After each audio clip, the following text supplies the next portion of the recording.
This is Brian with Vermillion Enterprises. Today is October 3rd, 2024. Silver is sitting somewhere around $31.50 per ounce, and gold somewhere around $2,650 per ounce. Same as yesterday. Same as yesterday, yep. It's been fairly flat. We'll see. Kind of surprises me with what's going on in the Middle East. We'll see how the port strike affects it here locally. I don't know if it will, but we'll definitely keep our eyeballs on that.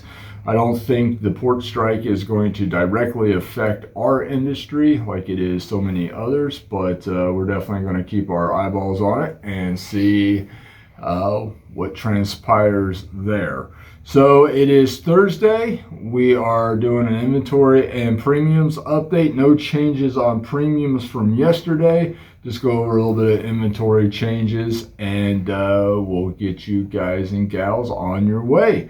All right, 1 ounce gold eagles, Tim. Well, we tried doing the flat rate yesterday with money. We got a resounding boo on that. So we're going back to the right way of doing it, which is percentage points. So 1 ounce gold eagles we're buying at the spot price of gold, and we're selling them at the spot price of gold plus 4%. That's for 1 ounce BU random gold eagles. Gold buffaloes we're buying at the spot price of gold plus 1%, selling at the spot price of gold plus 5%. We got a couple left in the shop. We'll be able to reorder either tomorrow or Monday for probably Tuesday delivery on more buffaloes. So those we just picked up in the shop yesterday, and we're just waiting for the APs to get replenished by the U.S. Mint. Platinum Eagles, we got a couple left. We are buying Platinum Eagles. 1 ounces at the spot price of platinum plus $90 per ounce, and we're selling them at the spot price of platinum plus $150 per ounce. 10th ounce gold eagles, we're buying at melt plus 4%, selling at melt plus 11%. Quarters, we're buying at melt plus 2%, selling at melt plus 9%. Half ounce gold eagles, we're buying at melt, and we're selling at melt plus 7%. Now again, the guys and gals, this is for all BU retail friendly material, not jewelry grade or pocket pieces. If you are unsure about how to calculate the difference between melt or spot and when to use which term, please check out the video that Tim has pinned to the top of the channel, and it gives a great tutorial on how to and when to use the different terminology. Also, it is embedded as a link in the description of this video. Foreign gold and gold bars up to 1 ounce. We are buying at the spot price of gold at 98% of the spot price of gold, or 98% of melt, whichever makes sense. So that is for your gold bars up to 1 ounce. That is for your gold maple leafs, kangaroos, pandas, Krugerrands, sovereigns, marks, francs, pesos, all that type of material. All international sourced. Again, bars and rounds up to 1 ounce. We're paying 98% of value, whether that's melt or spot.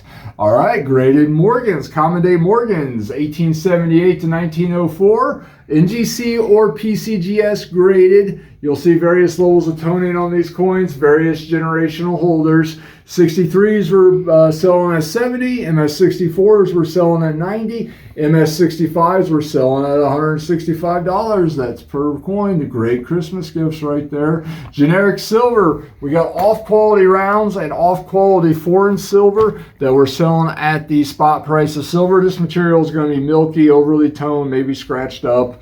On the foreign silver, you're going to see 1 ounce to 2 ounce pieces. You may see some 1.5 ounce.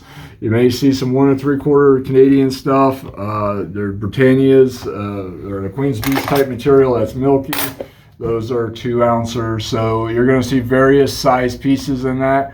On the generic silver, remember, if we're shipping it at least 20 ounces, guys and gals, that also includes 5 ounce bars and 10 ounce bars. So this material we're buying at the spot price of silver minus $1 per ounce, and selling it at the spot price of silver.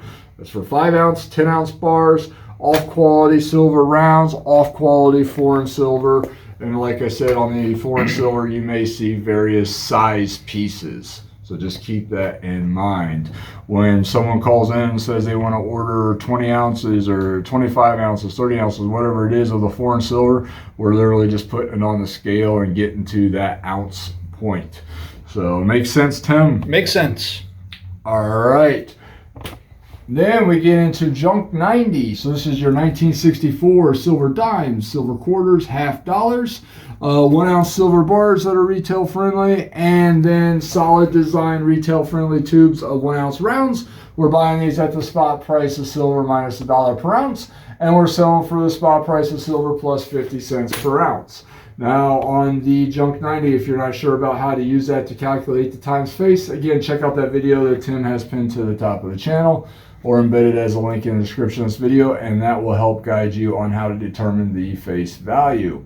All right, off quality American Silver Eagles. These are random date coins that are going to be scruffy, milky, overly toned, scratched, surface abrasions, colorized. These we buy at the spot price of silver plus 50 cents per ounce, and we sell them for the spot price of silver plus $2 per ounce. Now, most of these coins are going to have milk spots on them. That's usually what gets them thrown off into the off-quality bucket. So if you guys are bringing in tubes of Silver Eagles, we're definitely buyers on them. If they're solid date retail-friendly tubes, meaning they're not milky, don't have milk spots on them or surface abrasions, and they're solid date, meaning the same date throughout the tube, we're buying those at the spot price of silver plus $2.50 per ounce. And we're selling them at the spot price of silver plus $4 per ounce. But when you bring them in, if we crack them open and we see milk spots on them, even if they're solid date tubes, they're going to be considered off quality. It's just the way it is. If we send those out as retail friendly, we're just getting too many returns on that. Or we have in the past. So we've been ultra critical of that. Even if they're brand new tubes, we've cracked brand new boxes of 2024s before. And that's this year, current year, and entire boxes being milky. So that's kind of the rule of the dice with this, with buying boxes of Silver Eagles. They can turn milky. It's a byproduct of being sloppy when it comes to the minting process.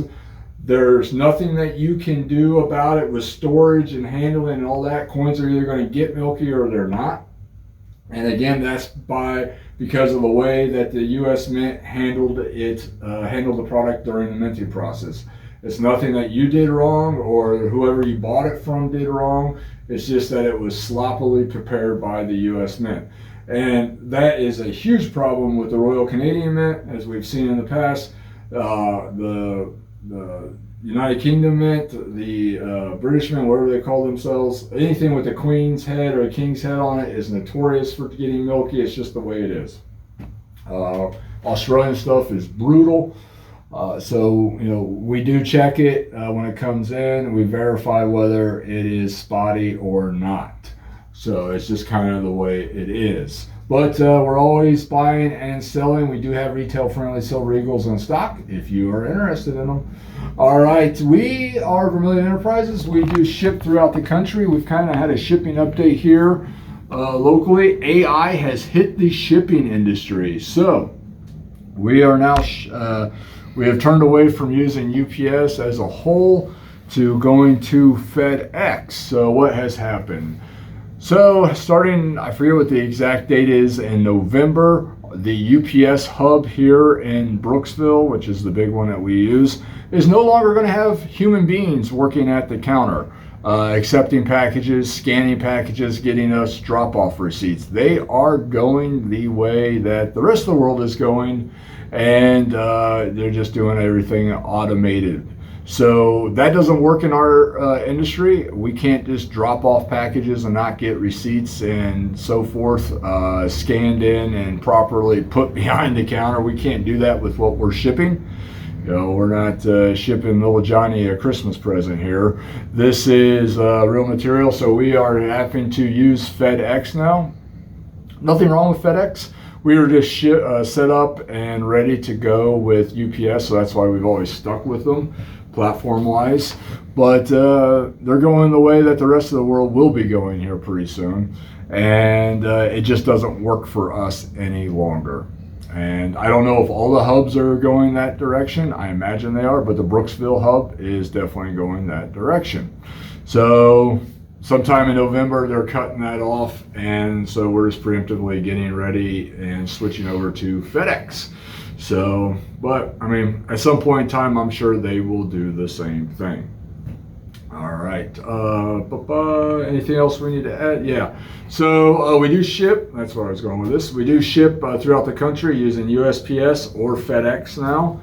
And we accept payment via cash, wire, Zelle, personal checks up to $5,000 that we do or we can hold up to 2 weeks, which we actually got another bounce check from a customer that hit our account yesterday.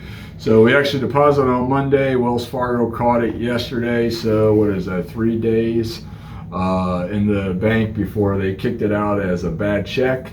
It happens. You know, we've only had a couple though from customers. We actually have had way more bounce checks from other dealers and distributors than I have from customers. I'm actually surprised it doesn't happen more often with the customers, but you guys and gals have been pretty good about that. But it does happen, so we had another one. We got the notification early this morning, but luckily, because we hold the product, we didn't lose the product. We just got charged a service fee by our bank for having the check returned. And I mean, that sucks, but whatever. You know, that's a $25 or $35 fee. I forget what they charge us. Much better than losing what was in the box that we were about ready to ship out. So dodged a bullet there. All right. We also accept scrap metal as a payment for stackable metal, or we can just convert it into cash for you. We pay 90% of value or convert it 90% of value. So that's for your 10 karat, 14 karat, 18 karat, 22 karat jewelry, other carated jewelry too. Stuff that's broken, you don't wear anymore, can't wear, from an ex, whatever you don't like, outgrew it. If it's just sitting in a box and you'd rather just cash it out, we'll be happy to help. We'll convert it into 90% of its value. If you want to turn that into stackable precious metals, we'll help you do that too. And either way, we'll convert it at 90% of its value. So if you got $1,000 worth of gold jewelry, we're going to pay you $900. If you got $10,000 worth of gold jewelry, we're going to pay you $9,000. You got $100,000 worth of gold jewelry, we're going to pay you $90,000.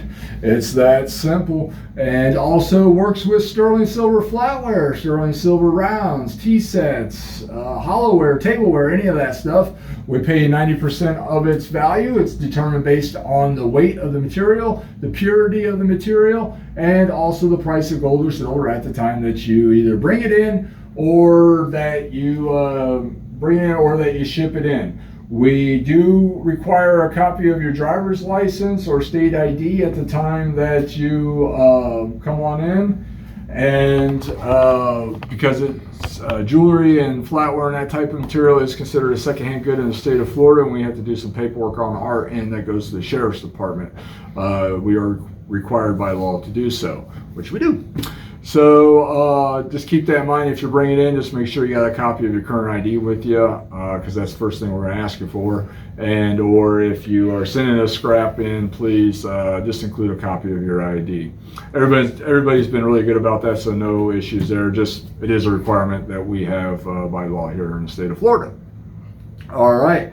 Everything is good on our end. We're processing like crazy, trying to get more things going for you.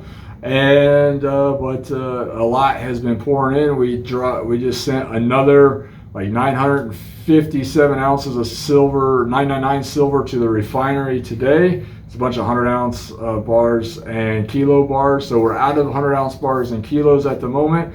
We're burning them right now, converting that back into cash because the stuff's just pouring in, and at a rate that grossly exceeds what it's going out the door across the counter at. Last week, for example, I think we sold one 100-ounce bar and maybe 2 kilo bars, but bought way more than that. So we're just systematically dumping it on the refineries, getting that turned back into cash. All right, folks. Anything you need to add, Tim? Please don't try to call and place an order after 3:30. It gets really chaotic here. Yeah, try to make it before 3:30. We are on the East Coast. Yeah, that's what I was just going to say. Yeah, remember, we're in Florida, folks, so we're Eastern time here. So just keep that in mind. I know a lot of you guys and gals are out west, which we greatly appreciate the business. And, so what's that mean? Like 1 or 2 o'clock your time, we're closing down. So I understand, hey, it's 1 o'clock in the afternoon, I'm going to place an order. Well, depending on where you're at, it's actually 4 o'clock. So just our time, you know. So yeah, just keep that in mind. If you want to place an order, please do so earlier in the day if you're out on the West Coast, just so we don't miss your order or miss your call. Yeah, good point, Tim. All right, and so we are open Monday through Friday, 9 a.m. to 4 p.m. and Saturdays 9 a.m. to 2 p.m. Anything else, you guys and gals are welcome to stop in or give us a call. We'll be happy to help. Thank you.